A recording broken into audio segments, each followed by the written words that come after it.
وعلیکم السلام ورحمۃ اللہ وبرکاتہ۔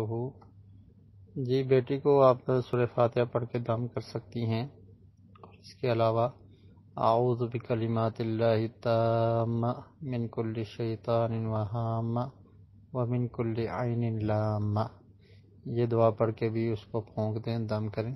یہ نظر اگر ہوگی تو یہ دعا یا دم یہ اس کے لیے بہترین دعا ہے۔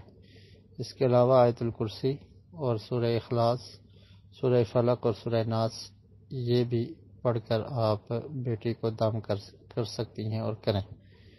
باقی اس کی بدتمیزی یا نافرمانی، تو اس پر اس کو آپ پیار سے سمجھائیں اور اس کو تلقین کریں کہ وہ فرما بردار بنے، اور اچھی تربیت کرنے کی کوشش کریں۔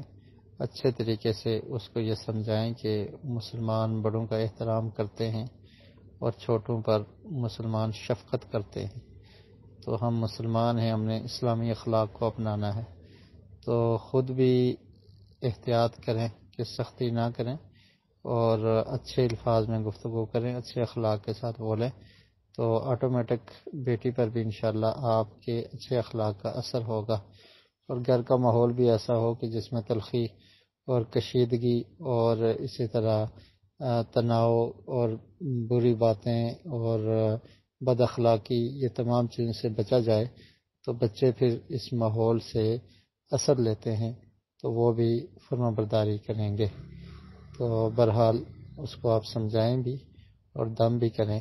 اللہ تعالیٰ سب مسلمان بچوں کی حفاظت فرمائے اور انہیں ہدایت نصیب فرمائے۔